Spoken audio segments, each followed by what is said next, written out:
On Super Bowl Sunday, my 8-year-old said, "Dad, Mom told Aunt Rhea we're doing 2 houses soon." She said it carefully. Like she wasn't sure if it was bad. Like she was testing the floor. Then, she watched my face. Not to be nosy. To be safe. I didn't shout. I didn't blame her. I didn't storm into the kitchen and yell my wife's name. I made one small change. I opened a note on my phone titled, "Facts." And I typed her sentence word for word. Because I realized something instantly. This wasn't a rumor from school. This was a plan from inside my home. My name is Chris. I'm 40. My wife, Mel, is 39.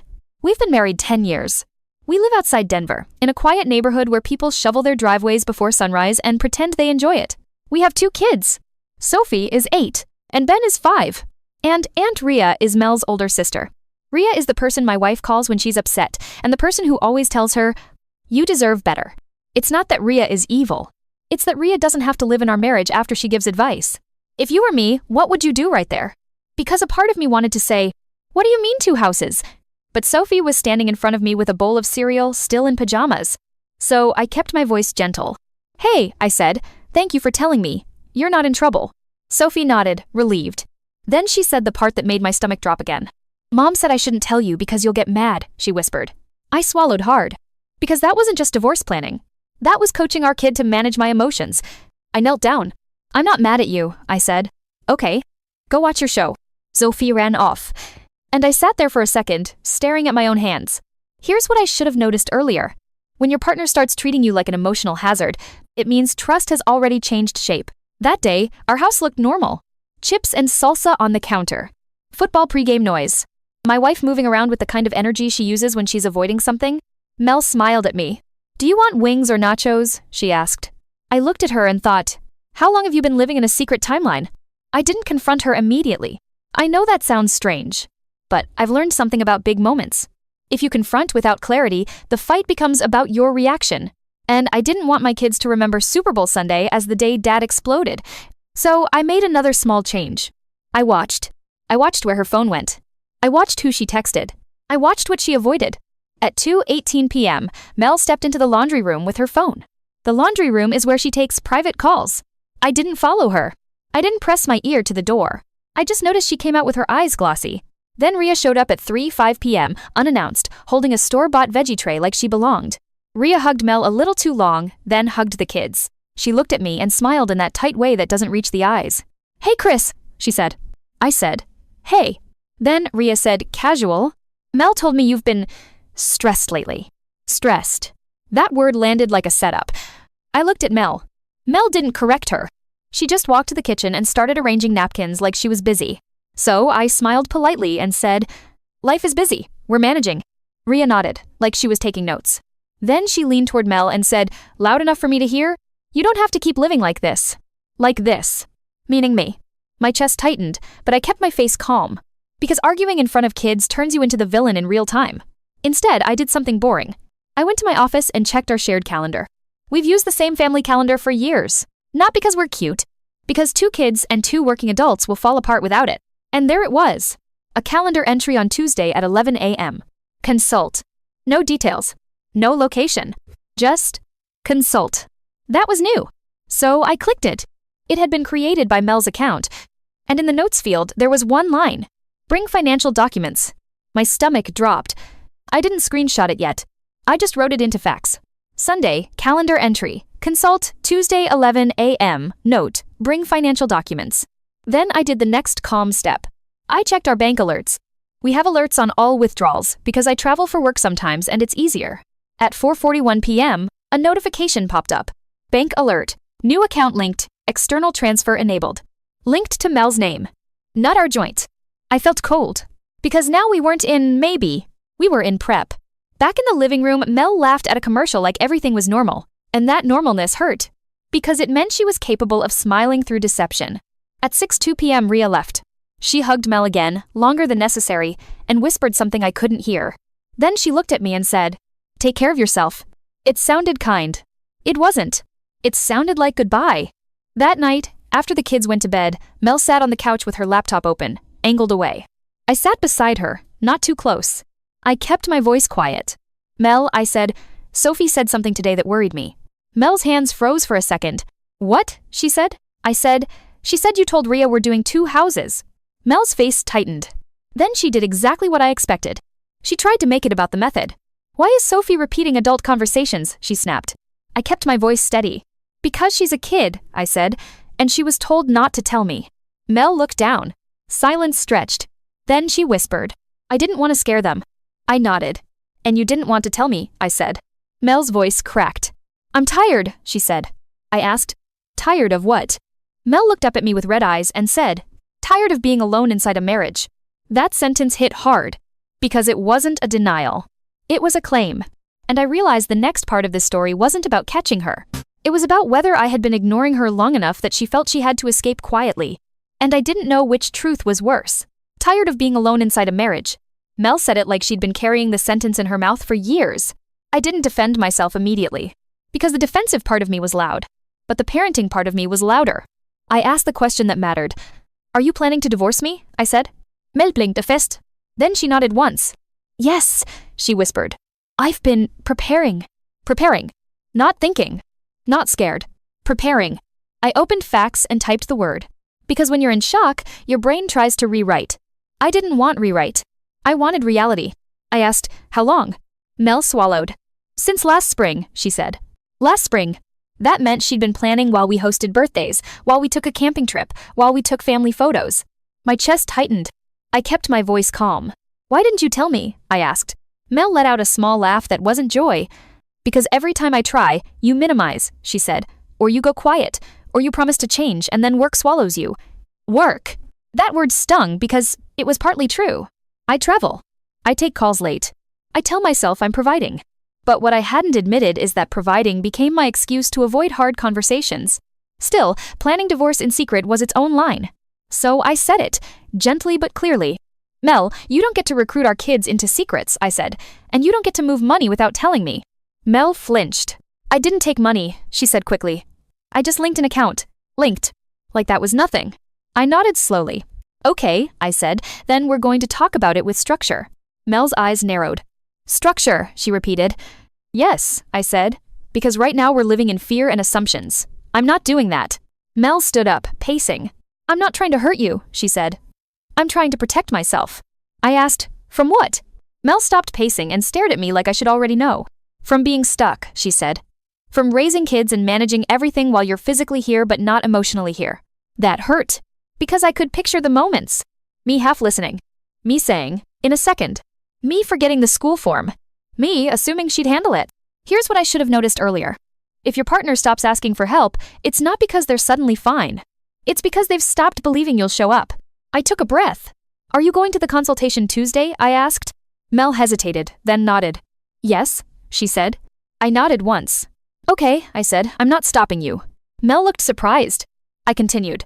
But I'm also scheduling couples counseling, I said. You can choose to come, and we set rules for the kids starting now. Mel whispered, what rules? I said them slowly. We don't mention divorce to Sophie or Ben, I said. We don't talk about each other to Ria like she's the judge, I said. And we don't make new financial moves without telling each other, I said. Mel's face tightened at Ria's name. She's my sister, she said. I nodded. I'm not taking your sister away, I said. I'm taking her out of our marriage. Mel didn't answer. That night, Mel slept in the guest room.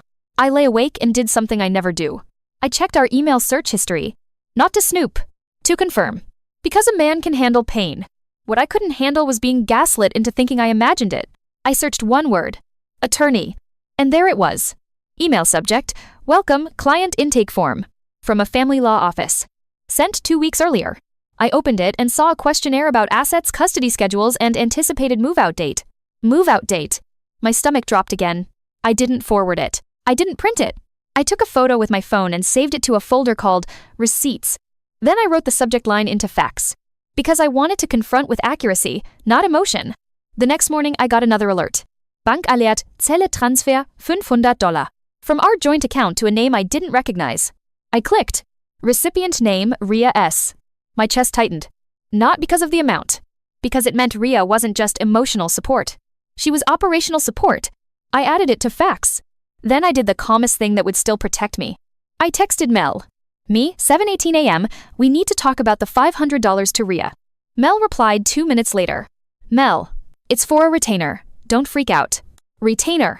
The word made my hands go cold. Because now it wasn't consultation to explore. It was money committed to the exit. At dinner that night, Sophie asked, "Are we still going skiing in March?" Mel froze. I froze. Because we had talked about a ski weekend for months. And suddenly, March felt like another life. Mel smiled too big. "We'll see," she said. "We'll see," is what parents say when they're hiding decisions. Sophie looked down at her plate. I felt my chest tighten. Because this isn't just about me and Mel. It's about the air our kids breathe. So after bedtime, I asked Mel to sit at the kitchen table. No couch. No TV. No phones. I placed my phone face down and said calmly, "I need truth with dates." Mel stared. I said, "What did you pay a retainer for?" Mel's eyes watered, but her voice hardened. "So you did see it," she said. I nodded. "I'm not proud that our marriage got here," I said, "but I'm not going to pretend this isn't happening." Mel swallowed hard. Then she said, "I didn't pay the attorney. Rhea did. I sent her money back." Back. So the retainer was already paid. That meant this was further along than she'd admitted. And the next thing she said made my stomach drop again. "I toured an apartment," she whispered. "An apartment." I stared at her. When I asked, Mel looked down. "Last Wednesday," she said. Last Wednesday, the same night she told me she was too tired to talk. And in that moment, I realized something. My wife wasn't leaving because of one fight. She was leaving because she'd already mentally moved out. And I had to decide what kind of man I'd be next. The panicked man, or the clear man. I didn't yell when she said apartment. I didn't call her names. I didn't throw my ring on the table like a movie scene. I made another small change. I asked for details. "Where?" I said, "and did you take our kids there?" Mel's head snapped up. "No," she said quickly. "No, I would never." I exhaled. Because at least that boundary still existed in her. Then I asked, "Did you tell Sophie?" Mel hesitated. Then she whispered, "Not directly. Not directly." Meaning the kids were hearing pieces. That made me feel sick. I stood up and walked to the sink. Not to escape. To breathe. Then I turned back and said, calmly, "Mel, we need a parenting plan even if we reconcile because the kids can't live in vague." Vague? The word landed. Because she knew it was true. The next day, I called a couples therapist and booked the earliest appointment. Email subject. Appointment confirmed. Couples counseling, Friday, 4 p.m. I forwarded it to Mel. I didn't beg. I wrote one line. "Me, for the kids, and for us, please come." Mel replied, "Okay." And that okay was the first time I felt like the ending wasn't fully written yet. Friday came. In the waiting room, Mel sat 2 chairs away from me. Not touching, not angry, just guarded. Dr. Kim, the therapist, brought us into her office and said, "I'm going to ask you both for honesty, not politeness." Not politeness. That phrase hit. Because Mel and I are polite people. We avoid conflict by smoothing. Dr. Kim asked Mel, "Why did you plan in secret?" Mel's voice shook. "Because I didn't feel safe telling him," she said. Dr. Kim turned to me. "What does safe mean to you?" she asked. I swallowed. "Physical safety isn't the issue," I said. "But I do shut down. I go quiet. I avoid." I thought that was not making things worse. Dr. Kim nodded. "Silence can feel like punishment," she said. Mel's eyes filled. She whispered, "It does." Then Dr. Kim asked me, "Why didn't you notice she was leaving?" That question hurt more than I expected. I answered honestly, "Because I thought we were tired," I said. "I thought it was a season. I kept waiting for life to slow down." Dr. Kim nodded. "Life does not slow down," she said. "We build connection on purpose." Then Dr. Kim asked Mel, "What would have to change for you to stop planning divorce?" Mel hesitated, then said, "I would need to stop feeling like the only adult running this house." The only adult. I felt shame heat up in my chest. Because I'm a good dad. I do love my kids. But love isn't the same as load. So Dr. Kim asked us to do something painfully practical. Write down every recurring responsibility. School forms. Doctor appointments. Clothes sizes. Birthday gifts. Meal planning. Laundry cycles. As Mel listed them, I felt my stomach drop. Not because she was exaggerating. Because she wasn't. Then Dr. Kim said, "Now we decide what Chris owns completely." Owns. Not helps with. Owns. That word changed everything. Because Mel didn't want assistance. She wanted partnership. After the session, Mel and I sat in the car for a moment. She stared out the window and whispered, "I didn't want to hate you." Hate. I looked at her. "Do you hate me?" I asked. She shook her head fast. "No," she said. "I just started resenting you." Resentment. That was the real villain. Not Rhea. Not the attorney. Resentment plus silence. That's the combination that ends marriages quietly. That weekend, I did the first ownership action. I handled the kids' dentist appointment scheduling. I filled the school forms. I set the pediatrician appointment for Ben's cough. Not performative. I emailed Mel the confirmations. Email subject, dentist appointment confirmed. Email subject, school form submitted. Email subject, pediatric appointment, Tuesday 9:20 a.m. Receipts. Not to brag. To rebuild trust. Because trust likes proof. Then Rhea tried to break it. She texted Mel, and I saw it only because Mel showed me. Text from Rhea. He's love bombing you. Don't fall for it. Love bombing. She framed my responsibility as manipulation. Mel stared at the text, then looked at me and said quietly, I don't know what's real anymore. That was the saddest sentence of the whole story, because it meant our marriage had become a courtroom in her head. So I said something I didn't expect to say. Let's make it real, I said. 1 month, no secret moves, full transparency. If I revert, you leave. If you stay, you stop planning privately. Deal. Mel's eyes filled. Then she nodded once. Deal, she whispered. We wrote it down. Not a legal contract. A marriage contract. No silent treatment. Weekly meeting. Task ownership list. No money moves without notice. No coaching from family. Then, on Monday, another receipt arrived. Email subject. Apartment application status update. My stomach dropped. Mel's eyes widened. She whispered, I forgot to cancel that. Forgot. Or didn't. My brain tried to spiral. So I did the think move. I asked calmly, will you cancel it now? Mel nodded, opened her phone, and typed. Email reply, please withdraw my application. She showed me the sent message. And that action mattered. Because it proved something. She wasn't only planning to leave, she was also capable of choosing to stay, if the staying looked different than before. But the real test was still coming. Because rebuilding doesn't happen when things are calm. It happens when you mess up again. And the first time I messed up, it was going to decide everything. I messed up on a Wednesday. A plain weekday. The kind of day that exposes patterns because there's no holiday adrenaline to cover it. I was supposed to pick up Ben from aftercare at 5:30. I had it on my calendar. Calendar alert, 5:10 p.m. Ben pickup. At 5:22, my boss called about a work issue. I said, 2 minutes. It turned into 15. At 5:41, I saw the time and my stomach dropped. I drove like my chest was full of rocks. I arrived at 5:52. Ben was sitting on a bench, backpack on, cheeks red, trying to look brave. The aftercare staff handed me a slip. Aftercare note. Pickup after 5:45, please confirm pickup plan. I signed it with shaking hands. Because this was the exact kind of moment that had been killing our marriage.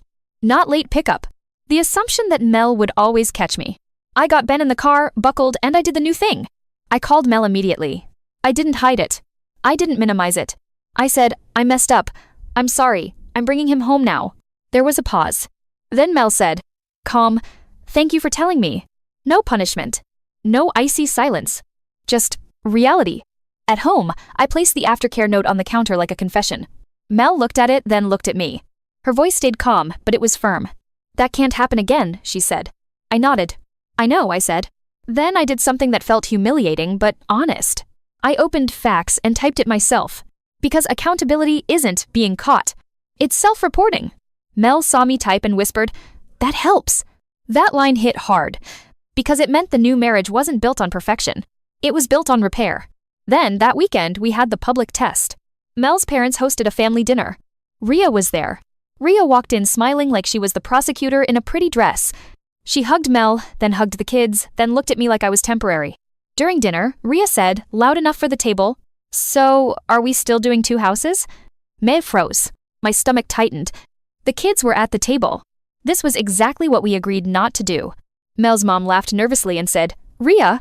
Rhea shrugged, innocent. What? She said. Kids are resilient. Resilient. That word people use when they want to do harm without responsibility. I didn't speak. Because if I spoke, Rhea would paint me as controlling. So I watched Mel. This was her moment. And Mel did something that made my throat tighten.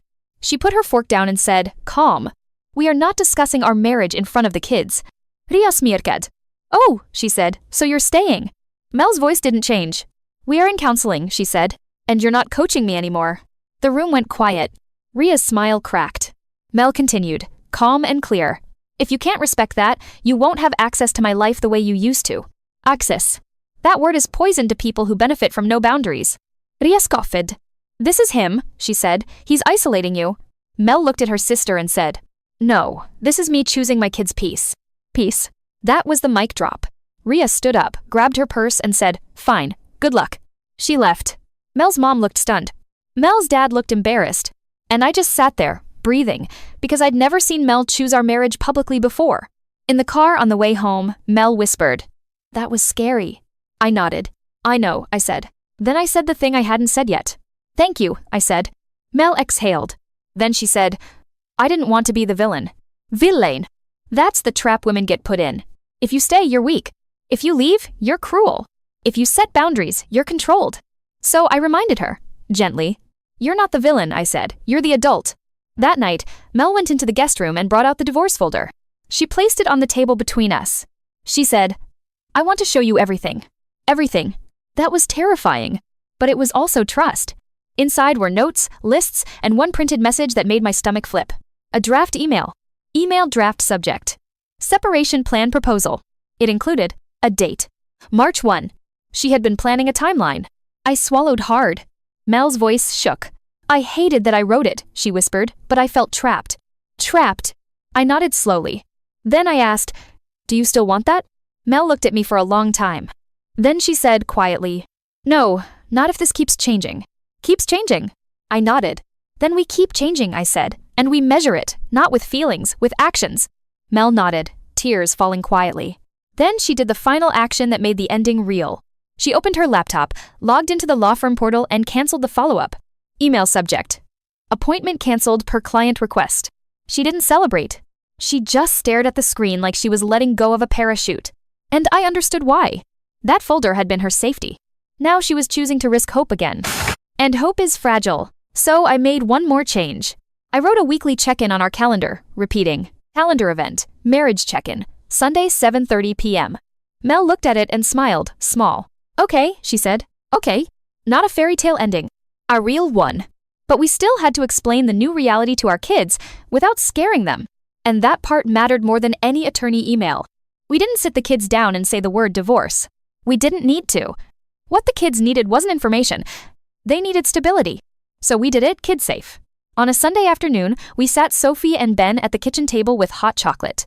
Mel said, calm voice, "Mom and Dad have been having grown-up problems." Sophie's face tightened. Ben looked confused. Mel continued, "We are working with a helper, a counselor, to be better at listening and sharing." Sophie whispered, "So we're not doing two houses." Mel looked at her, eyes soft. "No," she said. "We're staying together right now. Right now." Honest. Not a promise she couldn't keep. Then I added, "And no matter what, you're safe and you're loved, and none of this is your job." Sophie nodded slowly. Ben asked, "Can we still do pancakes?" And that's the kid truth. Kids care about routines more than speeches. So we rebuilt routines. I owned school stuff. Not helped. Owned. I set up autopay. I handled the kids' clothes sizes. Mel owned other things. Not because she had to. Because we made it fair. And slowly, the house got lighter. Not perfect, but lighter. Final update. It's been a year. Mel and I are still married. Not because we pretended the divorce folder didn't exist. Because we treated it like what it was. An alarm. We don't use silent treatment anymore. If one of us needs a break, we say, "I need 20 minutes. I'll come back." And we do. Rhea is still in Mel's life, but she's not in our marriage. Visits are normal, not daily coaching sessions. And the biggest change is in the kids. Sophie stopped scanning our faces. Ben stopped asking, "Is Mom mad?" They still have normal kid worries. But they're not carrying adult tension. Mel keeps the old folder in a drawer. Not as a threat, as a reminder. And I keep my facts note too. Because if you've ever been in a marriage where reality starts getting rewritten, you learn to anchor yourself. If you're listening and you're in a quiet marriage right now, I'll say this plainly. Don't wait for a folder to show up. If you feel distance, name it early. And if your partner is already planning in secret, don't panic into chaos. Slow down. Write facts. Protect the kids. Get help. And then make a choice. Evacuate or fix the fire. We chose to fix it. Not with one big apology. With 100 small repairs that finally added up to trust. Here's what we learned from this story. First, most divorces don't start with one big betrayal. They start with quiet loneliness that goes unnamed for too long. Second, secret planning feels like protection, but it creates distance, and distance becomes a habit. Third, outside support is healthy. Outside coaching that turns your marriage into a committee is not. Fourth, trust doesn't rebuild with promises. It rebuilds with structure, owned responsibilities, weekly check-ins, and faster repairs. And finally, Kids don't need the full adult story. They need adult stability. If you like calm, realistic long story times with receipts, clear timelines, and real closure, subscribe to the channel. That's what we do here.